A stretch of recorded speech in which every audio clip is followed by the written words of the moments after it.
بسم اللہ الرحمن الرحیم۔ السلام علیکم۔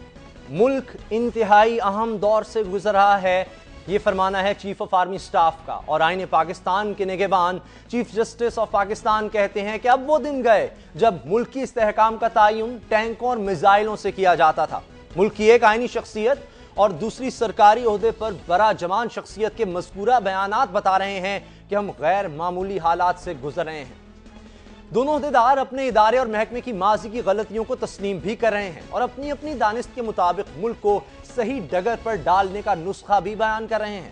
جنرل صاحب کو یہ بیان اصغر خان کیس کی برسوں پرانی فائل سے اٹھنے والی گرد چھٹنے کے بعد ابھر کر آنے والی شکلوں کے بعد جاری کرنا پڑا۔ اصغر خان کیس میں ملک کی سب سے بڑی عدالت دو ٹوک اعلان کر چکی ہے کہ یہاں عوام کے حق خود ارادیت میں ملاوٹ ہوتی ہے۔ 1990 میں جنرل بیگ اور جنرل درانی نے یہ کام کیا، یعنی سیاست میں مداخلت۔ ماضی کی سیاست کیا تھی، آج کی سیاست کیا ہے اور کل کی سیاست کیا ہوگی؟ فوج کا اس سیاست میں کوئی کردار بچا ہے؟ امریکہ ہماری سیاست پر کس قدر اثر انداز ہوتا ہے؟ اب کی بار بیرونی طاقتوں کا ہماری سیاست میں کیا کردار ہوگا؟ مذہبی جماعتیں فوج کے دائرہ اثر سے نکلی ہیں یا نہیں؟ مذہبی رجحان رکھنے والے منتشر ہی رہیں گے یا یہ سب جاننا کس کی خواہش نہ ہوگی؟ اور ہم یہ ساری باتیں کریں گے پاکستان کے ایک اہم سیاستدان سے جن کی جماعت آئندہ انتخابات میں اہم کردار ادا کر سکتی ہے۔ میری مراد امیر جماعت اسلامی پاکستان جناب منور حسن سے ہے۔ السلام علیکم منور حسن صاحب۔ جی وعلیکم السلام ورحمۃ اللہ۔ اچھا، آج کی سب سے اہم ڈیولپمنٹ جو ہے جس کی میں نے بات کی ہے، چیف آف آرمی سٹاف کا جو بیان سامنے آیا ہے، اس میں ایک جملہ یہ بھی ہے کہ عوام کی حمایت مسلح افواج کی طاقت کا منبع ہے، یعنی چیف آف آرمی سٹاف بھی سمجھ رہے ہیں، فوج کی قیادت بھی سمجھتی ہے کہ عوام اور فوج میں جو تعلقات ہیں وہ لازم و ملزوم ہیں، بہت اہم ہیں۔ آپ نے 24 اکتوبر کو لاہور بار ایسوسی ایشن میں جب خطاب کیا تو آپ نے کہا فوج ذمہ دار ہے، عوام اور فوج میں جو فاصلہ ہے اس کی ذمہ دار فوج ہے۔ آپ ایسا کیوں سمجھتے ہیں؟ جی بہت شکریہ آپ کا۔ بسم اللہ الرحمن الرحیم۔ میں سمجھتا ہوں کہ ہر بیان کے اور ہر اظہار خیال کے کئی زاویہ نگاہ ہوتے ہیں۔ ہر بیان ذمہ دار آدمی کا ہمہ جہت ہوتا ہے، ملٹی ڈائمینشنل ہوتا ہے۔ ان تمام جہتوں کا احاطہ کرنا، اکاؤنٹ فار کرنا ضروری ہے پورے بیان کو سمجھنے اور اس کی اسپرٹ تک پہنچنے کے لیے۔ یہ بالکل درست ہے کہ فوجیں بھی اکیلے شکست کھاتی ہیں تاکہ عوام کی پشتیبانی اور ان کی رہنمائی اور مختلف ذرائع سے ان کی گڈ ول ان کے ساتھ ہو۔ تنہا فوجیں نہیں لڑا کرتی، بلکہ اب پوری کی پوری آبادیاں، پوری کی پوری قوم اور ملک لڑا کرتا ہے۔ اس اعتبار سے یہ بات درست ہے، لیکن میں یہ سمجھتا ہوں کہ اگر فوج کے اور عوام کے درمیان فاصلے بڑھ رہے ہوں تو خوردبین اور دوربین لگانے کی ضرورت نہیں ہوتی، حالات خود ہی بآواز بلند پکار رہے ہوتے ہیں کہ اس کا سبب اور اس کی وجوہ کیا ہے۔ ظاہر ہے کہ ملٹری آپریشن نفرتوں کو جنم دیتا ہے، وقت نے ثابت کر دیا ہے، اس کو بار بار ثابت کیا ہے۔ عوام اور فوج کے درمیان خلیج کو بڑھاتا ہے، یہ بھی وقت اور حالات نے بار بار ثابت کیا ہے، اور عملاً اس کی کئی مثالیں ہمارے ملک کے اپنے اندر موجود ہیں۔ ایک ملٹری آپریشن نے بنگلہ دیش بنایا تھا، دوسرے ملٹری آپریشن نے جن کے خلاف ملٹری آپریشن تھا کراچی میں ان کو اقتدار دلا دیا ہے۔ تو میں سمجھتا ہوں کہ فوج کے، آرمی کے چیف کی یہ بات درست بھی ہے، اور جہاں تک میرے حوالے سے آپ نے سوال کیا اس کی وضاحت بھی ہے۔ اچھا، آپ جس طرح فوجی آپریشن کی بات کر رہے ہیں، کیا سوات کا آپریشن بھی آپ سمجھتے ہیں غلط تھا؟ دیکھیے کئی باتیں ہیں۔ پہلی بات تو یہ کہ سوات کے آپریشن کے بعد ملالہ کا واقعہ پیش آیا ہے۔ دوسری بات یہ کہ اگر سوات کا آپریشن کامیاب ہے تو فوج کو وہاں سے واپس آ جانا چاہیے۔ آئی ایس پی آر کے پریس ریلیز پر ہم کو زندہ نہیں رکھنا چاہیے۔ ہمیں خود اپنے میڈیا کے ذریعے، جو آزاد میڈیا ہے اور بڑا چنچل میڈیا بھی ہے، اور الیکٹرانک میڈیا، پرنٹ میڈیا، بڑی قسمیں اس کی ہیں، اس کو موقع دینا چاہیے کہ وہ خود رپورٹ کرے وہاں سے۔ اگر یہ رپورٹنگ نہیں ہوتی اور I S P R he report کرتی ہے اور فوج وہاں سے نہیں نکلتی تو کس بنیاد پر مانا جائے کہ فوجی آپریشن کامیاب ہو گیا ہے؟ دوسری یہ کہ ضرورت تھی یا نہیں تھی کا تعین تو اس سے ہوگا کہ جتنے ملٹری آپریشنز ہوئے ہیں، بلوچستان میں 5واں ملٹری آپریشن جاری ہے، گویا 4 تو ناکام ہو چکے ہیں، اور 5ویں کا جو حال ہے وہ کسی سے مخفی نہیں ہے۔ بلوچ اگر پہاڑوں پر چڑھ گئے یا ان کے بارے میں لوگ ادھر ادھر کی بات کر رہے ہیں تو یہ ملٹری آپریشن ہی اس کا سبب اور اس کی وجہ ہے۔ تو میں اب بھی یہ سمجھتا ہوں کہ مذاکرات کی میز بچھنی چاہیے، ڈائیلاگ کی سیاست ہونی چاہیے، جرگوں کا ماحول پیدا ہونا چاہیے۔ ایک دفعہ مذاکرات ناکام ہو، 2 دفعہ ہو، 3 دفعہ ہو، 10 دفعہ ہو، بڑی سے بڑی جنگ بھی میدان جنگ میں نہیں جیتی گئی ہے۔ بلکہ مذاکرات کی میز پر جیتی اور ہاری گئی ہے. اور دنیا کے تمام معاملات نیلسن منڈیلا سے لے کر یاسر عرفات تک جو بڑے دہشت گرد تھے اگر طے ہوئے ہیں تو ٹیبل پر بٹھا کر طے ہوئے. 27 سال جیل کاٹی ہے نیلسن منڈیلا نے ٹیررسٹ ہوتے ہوئے. پھر اب وہ ڈیموکریٹ ہے اور دنیا کا سب سے بڑا ڈیموکریٹ ہے. تو اس لیے اب تو تجربوں کا دنیا کے تجربوں کا نچوڑ بھی یہی ہے. اور ہمارے اپنے قومی سطح پر ملٹری آپریشنز کے جو تجربات ہیں انہوں نے یہ بات ثابت کی ہے کہ مذاکرات واحد راستہ ہے. جبکہ لوگ بھی اپنے ہی ہیں, دشمنوں سے مذاکرات نہیں ہونے. یہ ٹھیک ہے غلطیاں ہوئی ہوں گی ادھر بھی ادھر بھی, لیکن مذاکرات ان غلطیوں کو ڈائلیوٹ بھی کرتا ہے اور ان کی اصلاح بھی کرتا ہے. اچھا, مذاکرات کی آپ بات کر رہے ہیں. مذاکرات تو کوشش کی گئی سوات میں ہوں چاہے دیگر جگہوں پر بھی ہوں, جب ان کی ناکامی ہوتی ہے پھر یہ فوجی آپریشن کی نوبت آتی ہے. میں نے عرض کیا نا کہ مذاکرات 6 دفعہ ناکام ہوں گے تو 7ویں دفعہ کامیاب ہو جائیں گے. آخر بھارت سے آپ روز مذاکرات کرتے, کبھی نہیں کہتے کہ مذاکرات بہت ہو چکے. ذوالفقار علی بھٹو نے مذاکرات کیے, ہمارے وزرائے اعظم نے, ہمارے صدور نے, انڈیا کے بھی وزرائے اعظم نے, خارجہ سفیر, لیکن آپ مذاکرات کی میز پر مسلسل بیٹھے ہوئے, اٹھنے کا نام ہی نہیں لیتے. MFN کا درجہ تک اس کو دے دیا, پھر بھی نہیں آپ اٹھتے. کیوں نہیں اٹھتے آخر؟ اس لیے کہ آپ کا خیال یہ ہے, جو لوگ مذاکرات کرتے ہیں ان کا خیال یہ ہے کہ مذاکرات ہی میں زندگی ہے, غلط فہمیاں رفع کرنے کا ایک ذریعہ ہے, اس کو استعمال کرنا چاہیے.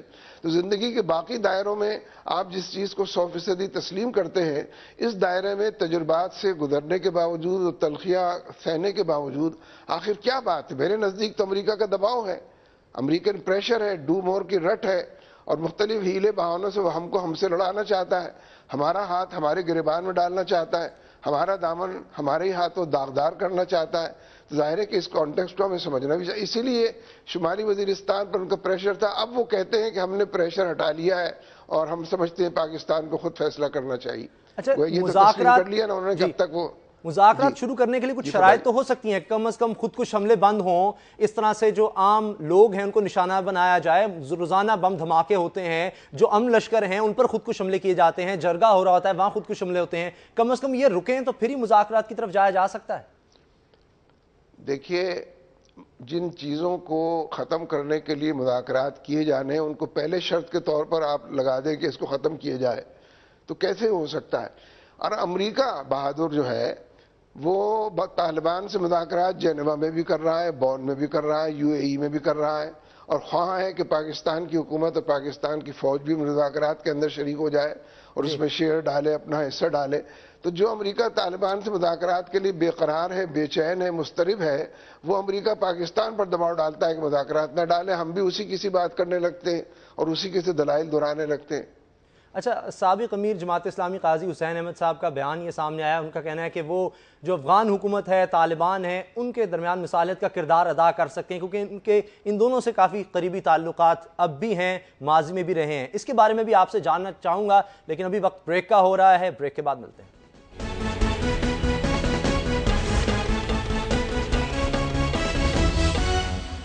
بریک کے بعد خوش آمدید. میرے ساتھ ہیں امیر جماعت اسلامی سید منور حسن. منور حسن صاحب, قاضی حسین احمد صاحب کی جس طرح سے میں نے بات کی, ان کا تازہ بیان آیا ہے کہ افغانستان کے جو طالبان ہیں ان سے کے تعلقات ہیں اور مذاکرات کے لیے وہ کردار ادا کر سکتے ہیں.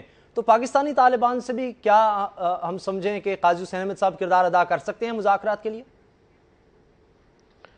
فی الحال تو انہوں نے افغانستان کے طالبان کے حوالے سے ہی بات کی ہے اور کرزئی صاحب سے مخاطب ہو کر بات کی ہے.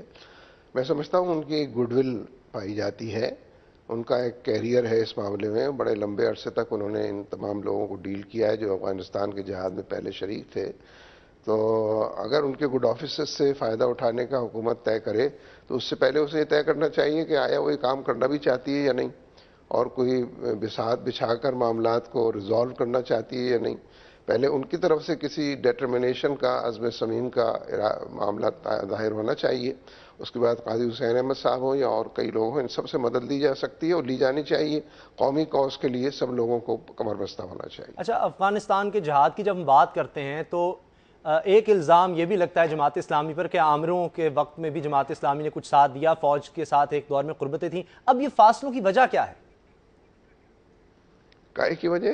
کہ ایک دور میں ہم دیکھتے ہیں کہ فوج کا ساتھ نظر آتا ہے، الزام لگتا ہے بلکہ جماعت اسلامی پر کہ فوج کا ساتھ دیا بعض معاملات میں. افغان جہاد کے دوران اگر ہم بات کر لیں یا ضیاء الحق کے دور میں بھی کافی قریب رہے، کچھ ڈیمانڈز تھی جماعت اسلامی کی جو پھر انہوں نے ضیاء الحق نے مانی، تو لگتا تھا کہ قریب ہیں. اب جو دوریاں ہیں فوج اور جماعت اسلامی کے درمیان، اس کی وجہ کیا ہے؟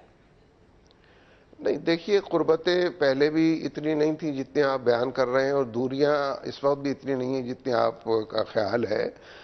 حسب ضرورت قربتیں بھی موجود رہی ہیں. ظاہر ہے پروفیشنل آرمی ہے، قومی فوج ہے، اور اس سے نہ نفرتیں ہونی چاہیے نہ دوریاں ہونی چاہیے. اور اگر ان کی طرف سے کوئی کام ایسے ہوں کہ جس سے نفرتوں کے اندیشے یا نفرتوں کے بیج بونے کے امکانات پیدا ہوتے ہیں تو اس طرف توجہ دلانی چاہیے. یہ بھی خیر خواہی ہے، یہ بھی حب الوطنی ہے. تو اس لیے میں سمجھتا ہوں پاکستان کی فوج کے حوالے سے پاکستان کی سیاسی جماعتیں ہوں یا پاکستان کے عوام ہوں، کوئی غلط فہمیاں اپنے اندر نہیں پالنا چاہتے، بلکہ جو ان کے رویے ہیں ان کی درستگی اور اصلاح کے لیے فوری طور پر تجاویز بھی دیتے ہیں اور خیر خواہانہ مشورے بھی دیتے ہیں. اچھا، جس بیان کا میں نے پہلے ذکر کیا اس کے ساتھ آپ نے یہ بھی کہا تھا کہ صدر زرداری کی موجودگی میں صاف شفاف انتخابات نہیں ہو سکتے. آپ ایسا کیوں سمجھتے ہیں؟ آزاد الیکشن کمیشن ہے، عدلیہ آزاد ہے، اور صدر کا کوئی بظاہر ہمیں رول نظر نہیں آتا الیکشنز میں.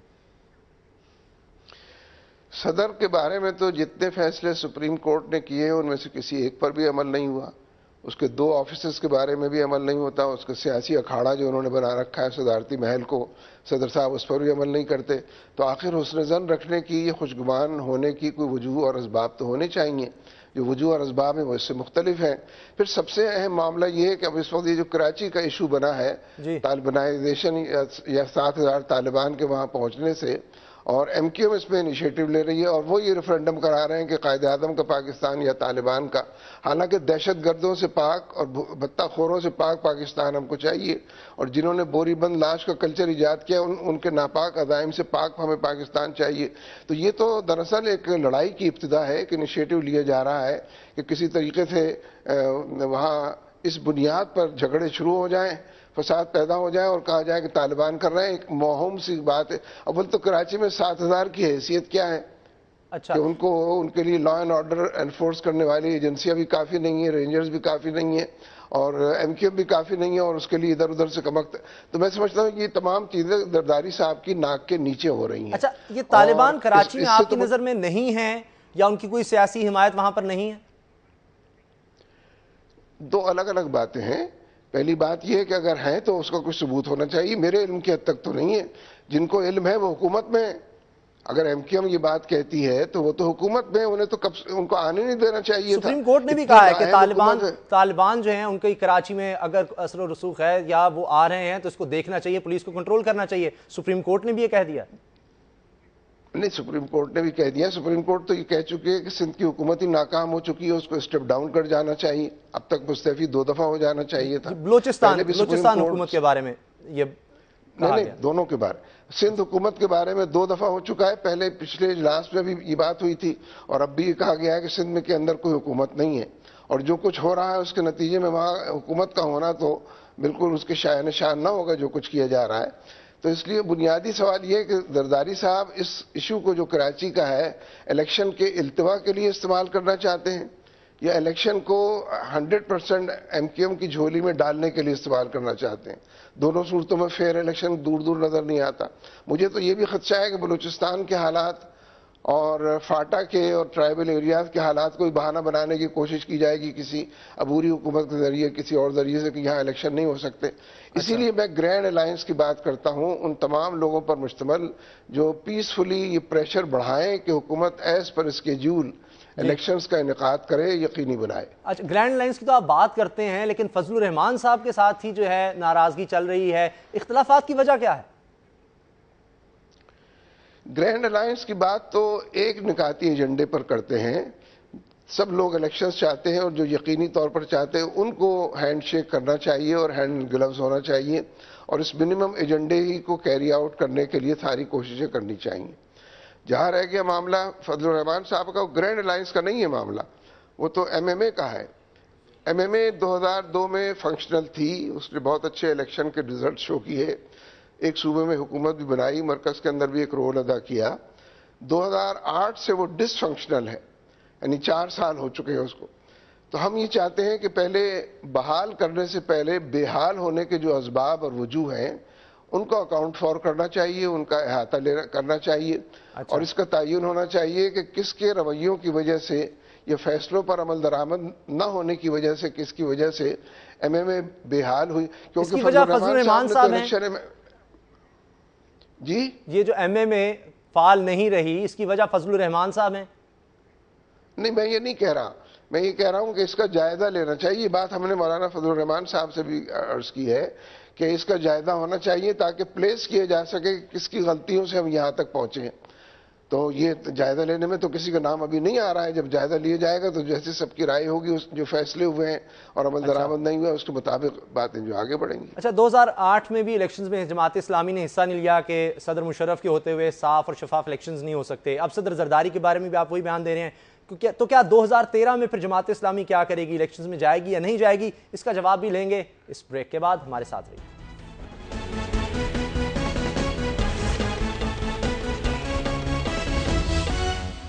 بریک کے بعد خوش آمدید. سید منور حسن صاحب، جس طرح میں بریک سے پہلے بات کر رہا تھا کہ 2008 میں الیکشنز کا بائیکاٹ کیا، اس کے بعد آپ پارلیمنٹ سے آج باہر بیٹھے ہیں، قانون سازی میں کوئی عمل دخل نہیں ہے جماعت اسلامی کا.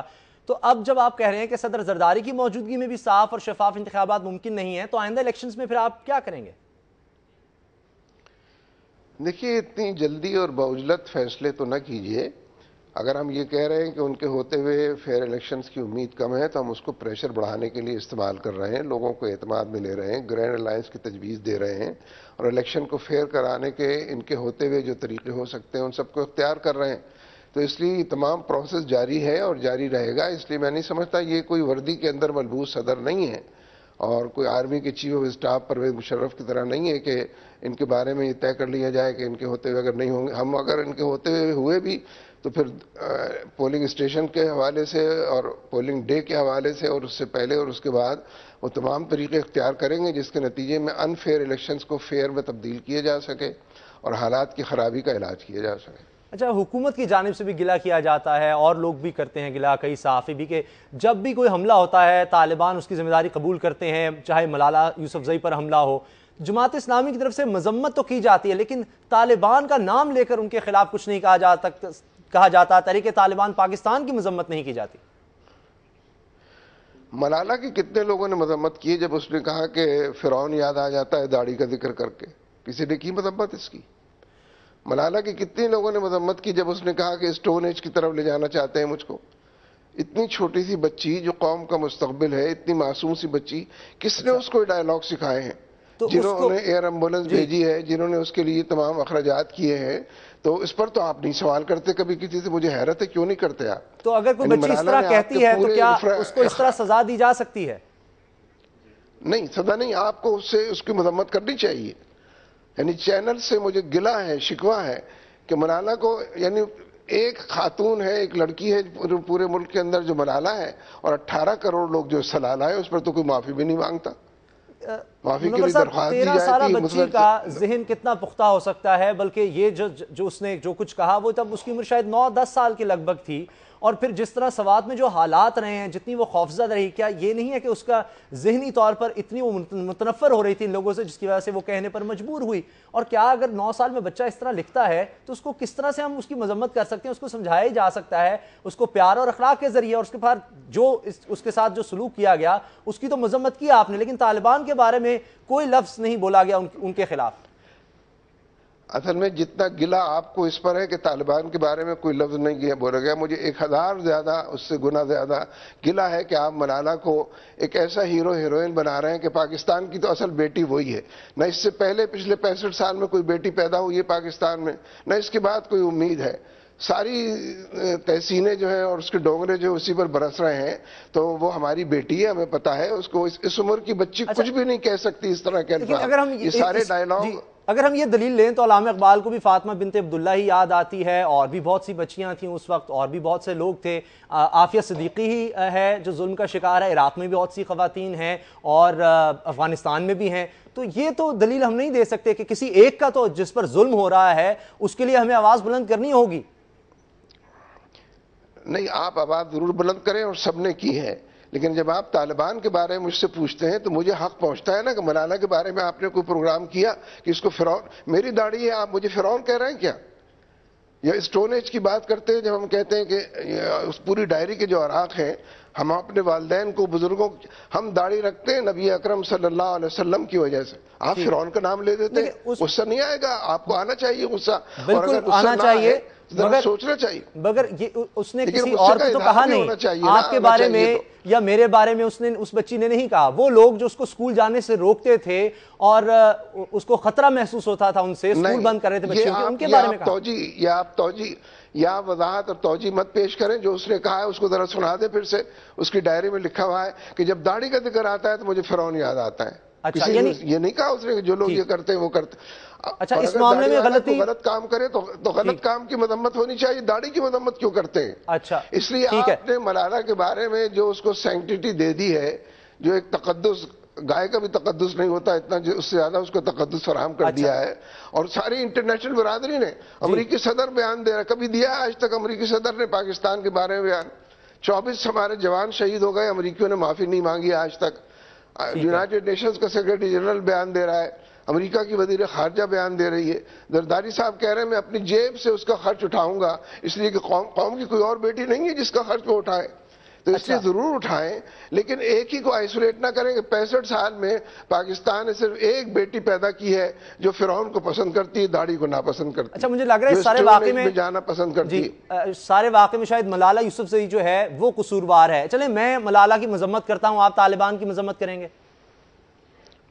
اب مجھے بتائیں کون سے طالبان نے کیا کام کیا ہے؟ اور یہ ٹھیک ہے کہ جو دہشت گردی کے کام ہے، چاہے وہ GSQ پر حملہ ہو، چاہے وہ نیول بیس پر حملہ، ہم نے اس کی مذمت کی ہے، اور جن لوگوں نے کیا ہے، جن لوگوں نے کلیم کیا اس کے حوالے سے کیا، اور ریکارڈ پر چیز موجود ہے۔ اچھا، لیکن ہم غیر ضروری بیانات کے ذریعے ایک تہلکہ اور ایک ہلچل نہیں مچانا چاہتے۔ اچھا، یہ بھی کوئی تصور ہے اچھے طالبان ہیں، برے طالبان ہیں؟ یہ جو بات کی جاتی ہے، امریکہ کی جانب سے بھی اس طرح کی بات آتی ہے کبھی؟ یہ بالکل 100% درست بات ہے، اور یہ اصل میں وہ بات ہے کہ جو وزیر اعظم صاحب نے APC بلائی تھی اپنی صدارت میں، اس میں نے تو کم از کم تفصیل سے اس موضوع پر بات کی تھی، جبکہ آرمی کے چیف بھی موجود تھے اور ISI کے چیف بھی موجود تھے۔ میں اس وقت 2 طالبان کا ذکر کرتا ہوں۔ ایک میں نے کہا تھا کہ طالبان کا سب سے بڑا گروہ وہ ہے جن کو آپ نے شیلٹر دیا اور جو آپ کی سرپرستی میں بنے، لیکن بعد میں آپ کی پالیسیاں کیونکہ پرو امریکہ ہو گئیں، اس لیے وہ آپ سے ڈسٹنس پر چلے گئے اور آپ سے شکایت لے کر دور بیٹھے ہوئے۔ ان کو ون بیک کرنے کی کوشش کرنی چاہیے، اور اس کا طریقہ وہی ہے کہ پارلیمنٹ کی قرارداد پر منون عمل کیا جائے، کہ ایک انڈیپینڈنٹ فارن پالیسی بنائی جائے اور موجودہ فارن پالیسی کو ریوزٹ کیا جائے، پارلیمنٹ کی پالیسی پر عمل بھی ہو جائے گا، اور اس کے نتیجے میں آپ طالبان کو ون بیک کر لیں گے۔ لیکن دوسرا ایک بڑا گروپ طالبان کا وہ ہے کہ جو شمالی اتحاد افغانستان بھارت اور امریکہ نے مل کر بنایا ہے، جو ملک کے اندر دہشت گرد کارروائیاں کرتے ہو۔ میں نے کہا ISI کے چیف صاحب یہاں تشریف فرما ہے، وہ مجھ سے زیادہ ان چیزوں کو جانتے ہیں، ان کو کیفر کردار تک پہنچانا چاہیے۔ اور جو رحمان ملک بیان دیتے ہیں کہ پاکستان کو ڈی اسٹیبلائز کرنے کی کوششیں ہو رہی ہیں، اس بیان کے مطابق ان کے ساتھ ڈیل کرنا چاہیے۔ تو طالبان کے ایک ہی گروپ نہیں ہے، بہت سارے گروپس ہیں۔ باقی پھر ٹھیک ہے، کرمنلز نے بھی اپنے گروپ بنا لیے، نام ایک کا طالبان کا استعمال کرتے ہیں، یا جو رینسم طلب کرتے ہیں وہ بھی ہیں۔ تو یہ باتیں ایسی ہیں کہ اس پر عمل کیا جائے اور اس کے مطابق دور تک جایا جائے، تاکہ دودھ کا دودھ اور پانی کا پانی ہو جائے۔ پاکستانی حکمرانوں پر تو امریکہ کی غلامی کا الزام لگتا ہے، لیکن ہم دیکھتے ہیں جتنے بھی مسلمان ممالک ہیں ان کے تعلقات امریکہ سے جو ہیں، خاص طور پہ سعودی عرب کا بہت ہی قریبی تعلق ہے امریکہ سے۔ اس بارے میں آپ کے کیا خیالات ہیں، یہ میں جانوں گا اس بریک کے بعد۔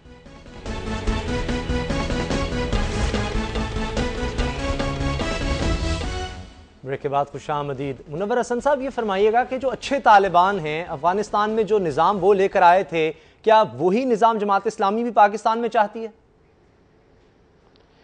جماعت اسلامی جو نظام پاکستان میں چاہتی ہے اس پر اس کا منشور چھپ چکا ہے۔ میرا خیال تھا کہ مجھ سے گفتگو سے پہلے آپ نے منشور ضرور دیکھ لیا ہوگا۔ ہم اس ملک کے اندر آئین و قانون کی بالادستی کی تمام جدوجہد میں شامل رہے ہیں۔ 1973 کے دستور کے حوالے سے بھی ہماری خدمات کسی سے پوشیدہ نہیں ہیں، صحیح، اور ہم آئین و قانون کی بالادستی کے حوالے سے ہی بات کرتے ہیں۔ لیکن میں ایک بات اور بھی کہوں گا، پاکستان میں جو نظام اس وقت ہے وہ تو 73 کے دستور کے مطابق نہیں ہے۔ یعنی جس جمہوریت کا دعویٰ زرداری صاحب کرتے ہیں، اس جمہوریت کا پہلا خاصہ یہ ہے کہ سپریم کورٹ کے فیصلوں کو سرے سے مانا ہی نہ جائے۔ اس جمہوریت کا دوسرا تقاضا خاصہ یہ ہے کہ پارلیمنٹ کی قراردادوں کو ردی کی ٹوکری میں ڈال دیا جائے۔ اس جمہوریت کا یہ بھی تقاضا ہے کہ اے پی سی وزیر اعظم بلائے 16 گھنٹے میراتھن اجلاس ہو اور متفقہ قرارداد منظور ہونے کے باوجود عمل نہ کیا جائے۔ تو اس نظام سے تو افغانستان کا نظام 100 گنا زیادہ بہتر تھا۔ جو کہتے تھے کرتے تو تھے نا وہ، اور کوئی اسکینڈلز نہیں تھے، کوئی کرپشن نہیں تھی، کسی بھی حوالے سے کوئی بات نہیں تھی۔ جن لوگوں نے 73 کے دستور کا یہ حلیہ بنایا ہے اور جو ملک کے انسٹیٹیوشنز کو تباہ کیا ہے، تو ظاہر ہے کہ ان سے تو بہت بہتر نظام تھا ان کا۔ اچھا، آپ آئین اور قانون کے دائرے میں رہ کر جمہوریت کے لیے یا اقتدار کے لیے کام کرنا چاہتے ہیں، اسلامی نظام کے لیے کام کرنا چاہتے ہیں۔ ہم نے جو سوات میں دیکھا، فضل اللہ جو نظام چاہ رہے تھے وہ بھی کہتے تھے اسلامی نظام کا نفاذ وہ چاہتے ہیں، مگر ان کا جو طریقہ کار تھا وہ بہت فرق تھا۔ تو آپ ان کو کس طرح سے اپنے دائرے میں لے کر آئیں گے؟ وہ تو آئین کو مانتے ہی نہیں ہیں، پاکستان کے آئین کو کہتے ہیں غیر اسلامی ہے۔ ویسے جتنے قوم پرست ہیں پاکستان میں، یہ پاکستان کے آئین کو مانتے ہیں؟ کوئی بھی نہیں۔ سب کہتے ہیں نہ کھپے نہ کھپے۔ بلوچ نہیں مانتے، سندھی نہیں مانتے، پشتونوں کے جو گروپس ہیں وہ نہیں مانتے۔ سب کہتے ہیں کہ ایک نیا سوشل کانٹریکٹ ہونا چاہیے۔ ان سے تو آپ لڑتے نہیں ہیں، فضل اللہ سے آپ نے لڑنا شروع کر دیا۔ اچھا، یہ اگر جو فضل اللہ نے نیشنلسٹ وہی ہیں، بات میری قوم پرست خود کش حملے کرنا، اگر فضل اللہ نے وہی بات جی کیا یہ اگر وہی باتیں کہی تھی اس نے جو آپ بتا رہے ہیں، تو یہ باتیں تو سارے سندھی نیشنلسٹ کرتے ہیں۔ ان کو آپ برا بھلا کیوں نہیں کہتے؟ ان کے خلاف پروگرام کیوں نہیں کرتے؟ کیونکہ وہ خود کش حملے نہیں کرتے، اس لیے کہ وہ اسلام کی بات کرتا ہے۔ مجھے بھی کہنے دیجئے نا، اس لیے کہ وہ اسلام کی بات کرتا ہے تو آپ کو بہت برا لگتا ہے، لیکن اگر سیکولرزم کے آدمی بات کرے اور آئین کے خلاف بات کرے اور آئین کو پھاڑ کر پھینک دے، اس پر آپ کو چی بچی ہوتے ہوئے نظر نہیں آتا۔ صحیح۔ اور اس لیے اپنے ڈبل اسٹینڈرڈز کو اب بھی فضل اللہ کے بارے میں اگر پاکستان کی حکومت یہ کہتی ہے کہ اسے ہمارے حوالے کیا جائے، تو مجھے نہیں پتا انٹینشنز اور موٹیوز کیا ہے، اور افغانستان کی حکومت نہیں کرتی تو بہت سیریس تو مجھے نہیں لگتی حکومت پاکستان اس بارے میں۔ اگر سیریس ہوتی تب تک فضل اللہ کو بلا لے ہوتے۔ ہمیں فضل اللہ کے بارے میں اطلاعات وہ ہیں جو حکومت پاکستان نے جاری کی ہیں، لیکن کسی انڈیویجول کے معاملے میں نہیں سمجھتا کہ اتنی گفتگو کی ضرورت ہے، جبکہ انڈیویجول کے جو گروپس اور پارٹیاں ہیں، نیشنلسٹ جن کو کہا جاتا ہے، ان کے تو ساری چیزیں لوگوں کے سامنے موجود ہیں، واضح ہے۔ کیونکہ پاکستان میں جو بڑا مسئلہ ہے اس وقت جب بھی ہم بات کرتے ہیں، دہشت گردی ان میں بڑا ہے۔ آپ کہتے ہیں کہ امریکہ کی مداخلت کی وجہ سے یہ سارا مسئلہ پیدا ہوا، لیکن خود کش حملوں کی جب بات ہم کرتے ہیں تو آپ کہتے ہیں کہ نیشنلسٹ بھی اسٹرگل کر رہے ہیں، مگر وہاں ہم خود کش حملے نہیں دیکھتے۔ اس طرح سے تشدد کی جو لہر ہے وہ ہم ان میں نہیں دیکھتے، چاہے وہ آئین کو مانے یا نہ مانے۔ کیا اسلام میں خود کش حملے جائز ہیں؟ پہلی بات تو یہ ہے کہ خود کش حملوں کی تاریخ کوئی بہت زیادہ پرانی نہیں ہے۔ پچھلے 12-13 سال کا پریس اٹھا کر دیکھ لیجئے، سب کو معلوم ہو جائے کب سے شروع ہوا ہے۔ اگر امریکی مداخلت نہ کریں، ہر جگہ جا کر اپنا پنگا مول نہ لیں، ہر حوالے سے ڈرون حملے، دیکھیے ڈرون حملوں کے نتیجے میں ایکسٹریمزم پیدا ہو رہا ہے اور لوگوں کے اندر لوگ دانت پیس رہے ہیں، غصے اور انتقام اور جھنجھلاہٹ کی کیفیت میں رد عمل کا شکار ہیں۔ کوئی علاج حکومت کو کرنا چاہیے نا۔ میں نے تو امریکیوں سے بھی یہ بات بار بار کی ہے کہ جس چیز کا نام ایکسٹریمزم ہے، اس ایکسٹریمزم نے کسی آئیڈیالوجی کی کوکھ سے جنم نہیں لیا ہے، بلکہ وہ حالات کی پیداوار ہے۔ آپ کارٹون بنائیں گے نبی صلی اللہ علیہ وسلم کے، خاکے اڑائیں گے، قرآن پر مقدمہ چلائیں گے، اس کو غلاظت کے ڈھیر پر بیٹھیں گے، پھینکیں گے، تو ایکسٹریمزم پیدا ہوگا۔ اور کیونکہ بے اختیار آدمی جو ہے، جس کے پاس توپ اور گولہ نہیں ہے، وہ خود کش حملہ ہی کر سکتا ہے۔ تو اس لیے توپ اور گولے والے جو کام افغانستان میں کر رہے ہیں، کشمیر میں کر رہے ہیں، فلسطین میں کر رہے ہیں، اس کا ایک ریئیکشن ہے جو چاروں طرف پھیلا۔ وہ ریئیکشن جو ہے وہ آرگنائز نہیں ہے۔ اور پشاور کے مینا بازار میں جس طرح دھماکہ ہوتا ہے، یا لاہور ہائی کورٹ کے باہر ہم دیکھتے ہیں کہ جو نشانہ بنایا گیا، تو کیا ڈرون حملے اگر بند ہو جائیں گے یہ معاملات بھی ختم ہو جائیں گے؟ اور آپ کا خیال ہے کہ یہ ریئیکشن ہے اور ان کے پاس اور کوئی حل نہیں ہے، لہٰذا وہ عام معصوم عورتوں بچوں کو نشانہ بنا رہے ہیں کیونکہ ان کے پاس اور کوئی حل نہیں ہے اس کا؟ نہیں دیکھیں نا، حل تو یہ ہے کہ ہم وار آف ٹیرر سے نکل آئیں۔ حل تو ان کے پاس ہے جو مقتدر ہیں، جو با اختیار ہیں، جن کو حکومت کہتے ہیں، جن کے پاس وسائل ہیں۔ حل تو میرے اور آپ کے پاس نہیں ہوتا، ہم تو بے اختیار لوگ ہیں، ہم تو تھرڈ پارٹی بھی نہیں ہے جینوینلی اسپیکنگ، بے وسائل لوگ ہیں۔ اس لیے جن کے پاس حل ہے انہوں نے ہمیں امریکہ کی غلامی میں دے دیا ہے، امریکہ کے ڈرون حملوں کی زد میں دے دیا ہے، امریکہ کے کہنے پر ملٹری آپریشن میں دے دیا ہے، امریکہ کے کہنے پر قرضوں کی معیشت ہم پر لاد دی، آئی ایم ایف اور ورلڈ بینک کے ذریعے ہمارے بجٹ بنتے ہیں۔ تو جب با اختیار لوگ غلامی کی دستاویز پر دستخط کریں اور غلامان امریکہ کی انجمن ہماری قسمت کا اور مستقبل کا فیصلہ کرے، تو ہر طرح کے لوگ ہیں۔ میں بھی بہت غصے اور جھنجھلاہٹ میں ہوں، لیکن میں خود کو حملہ نہیں کرتا، لیکن بہت سارے لوگ ہیں کہ جب جھنجھلاہٹ میں ہمارے ہارون رشید صاحب جو MNA تھے باجوڑ سے، ان کے گھر پر ڈرون حملہ ہوا ہے. ان کی 80 سال کی بوڑھی ماں، ان کی بھتیجی 5 سال کی. کوئی نہیں کہتا کہ ایک خاتون کو مار دیا گیا. ان میں سے کوئی ملالہ نہیں تھا نا کہ اس کے حوالے سے لوگ تعزیتی جلسے کرتے اور اداریے لکھتے، کالم نگاری کرتے. سارے ڈرون حملوں کے بارے میں یہ کہتے ہیں کہ غیر ملکی مارے گئے، اتنے دہشت گرد مارے گئے. پریس کو کیسے پتا چلتا ہے کہ پریس کو جانا چاہیے وہاں پر، جان جوکھوں میں ڈال کر جانا چاہیے. اس لیے جو ریئیکشن ہے، ریئیکشن ایک طرح کا نہیں ہوتا، ایکشن تو ایک ہی طرح کا ہوتا ہے. ریئیکشن تو ہر ایک اپنے اپنے زاویے نگاہ سے دیکھتا ہے، سوچتا ہے، کرتا ہے اور اس کے مطابق کارروائی کرتا ہے. جماعت اسلامی اگر حکومت میں آتی ہے، جی جماعت اسلامی کو اگر حکومت ملتی ہے تو کس طرح غلامی سے نجات ملے گی امریکہ کی؟ میں نے تو عرض کیا نا کہ اب بھی نجات مل سکتی ہے. پہلے تو وار آف ٹیرر سے نکلا جائے. دوسرا یہ کہ ہمارے ایئر فورس کے chief floor of the house پر یہ بات کہہ چکے ہیں کہ ہمارے اندر استعداد ہے ڈرون حملے روکنے کی. ان کو موقع دیا جائے، حکومت فیصلہ کرے کہ ڈرون حملے روکیں. اور اگر ہمارے ہی ایئرپورٹ سے یہ جہاز اڑتے ہیں، یہ بات بھی ایسی نہیں ہے کم لوگ کہتے ہیں، زیادہ لوگ یہ بات کہتے ہیں. استطاعت کی جہاں تک بات ہے تو 2 مئی کو تو ہم ہیلی کاپٹر نہیں روک سکے، اتنے زیادہ فوجی آگے ان کو تو ہم روک نہیں سکے. ڈرون حملوں کے بارے میں ہم کیسے مان لیں؟ نہیں، یہ تو امریکی ٹھیک کہتے ہوں گے کہ ہم نے تو ان کو کانفیڈنس پہ لیا تھا. انہوں نے اس کو مناسب نہیں سمجھا کہ اس کی تشہیر کریں اور ہمیں کام کرنے کا اشارہ دیا، ہم نے کام کر لیا. اس لیے کہ ہم اپنی فوج کو اور تمام لوگوں کو اتنا نااہل نہیں سمجھتے جتنا آپ کا سوال ان کو نااہل کہہ رہا ہے. ہم ان کو اہلیت والا سمجھتے ہیں، ہم انہیں استعداد والا سمجھتے ہیں اور انہوں نے جو کہا اس پر ہم یقین بھی رکھتے ہیں. لہذا جو کچھ دوسری بات آپ نے فرمائی ہے اس میں تو یہ بالکل واضح ہے کہ ان کے علم میں تھا، ان سے شیئر کیا گیا تھا، لیکن انہوں نے اپنی بدنامی سے بچنے کے لیے یا خوف سے یا کسی حکمت عملی کے نتیجے میں سارا ملبہ جو ہے امریکہ پر گرنے دیا کہ اس پر گرے گا بھی نہیں اور مشہور بھی ہو جائے گا کہ کام ان کا ہو گیا ہے. تو اس لیے جو ڈو مور کا سبب ہے، نتیجہ ہے، وہ بالکل سامنے ہے. ہمارے نزدیک وار آف ٹیرر سے الگ ہوا جائے اور یہ تمام چیزوں کو روکا جائے تو پالیسی ٹھیک ہو جائے گی. یعنی امریکہ سے ہم اگر اس کو ڈرون گراتے ہیں تو ٹکر لینے کے مترادف ہوگا. تو کوئی پاکستان کے علاوہ کسی اور سے ہم نہیں دیکھتے کہ امریکہ کے سامنے کھڑا ہو. ایران کی ایک مثال ہمارے سامنے ہے، مگر دیگر مسلم ممالک کے اگر ہم حال دیکھتے ہیں، خاص طور پہ سعودی عرب، تو اتنے گہرے تعلقات ہیں ان کے امریکہ سے، ان کو بھی تو پھر بات کرنی چاہیے امریکہ سے اس طرح سے جس طرح ہم پاکستان سے چاہتے ہیں کہ وہ کھڑا ہو امریکہ کے آگے. دیکھیے، مدعی سست اور گواہ چست نہیں ہوا کرتا. پاکستان کی بجائے سعودی عرب کھڑا ہو جائے. افغانستان کھڑا ہوا ہے نا، آخر آپ نے تو صرف ایران کا نام لیا ہے نا. افغانستان کھڑا ہوا ہے، نکاراگوا کھڑا ہوا ہے. انگنت ممالک ہیں جنہوں نے امریکہ کے پڑوس میں رہتے ہوئے امریکہ کا مقابلہ کیا. جس نے امریکہ کا مقابلہ کیا ہے اس کو امریکہ کے مقابلے میں کامیابی حاصل ہوئی. آخر میں وقت ختم ہو گیا. جس نے مقابلہ نہیں کیا، جس نے غلامی کی، وہ غلامی کرتا چلا رہا ہے. معذرت کے ساتھ وقت ختم ہو گیا. آخر میں صرف ایک چھوٹا سا سوال کہ ہم دیکھ رہے ہیں کہ آئندہ الیکشنز جب ہو رہے ہیں تو دیکھا جا رہا ہے کہ الائنسز کی طرف سب لوگ جا رہے ہیں. تو آپ کس جماعت کے ساتھ ہم سمجھ سکتے ہیں کہ آئندہ انتخابات میں قربتیں ہو سکتی ہیں؟ اگر حکومت سازی کرنا پڑی تو کیا اپوزیشن کے ساتھ آپ مل کر بات کر سکتے ہیں پیپلز پارٹی کے خلاف؟ نہیں، سب سے ہماری بات ہے اور ہو رہی ہے. اور میں یہ سمجھتا ہوں کہ الیکٹورل اسکیڈیول آنے کے بعد یہ تمام چیزیں میچور ہو جائیں گی. الیکٹورل الائنسز بھی بنیں گے، سیٹ ایڈجسٹمنٹ کی بات بھی ہوگی. لوگوں نے ہوم ورک کیا ہوا ہے. تمام چیزیں چند دنوں کے اندر آشکار ہو جائیں گی الیکشن کی تاریخ کے اعلان کے بعد. ٹھیک ہے سید منور حسن صاحب، آپ کے وقت کا، خیالات کا بہت شکریہ. یہ تھا آج کا پروگرام. دعاؤں میں محمد اسامہ غازی کو یاد رکھیے گا. اللہ حافظ.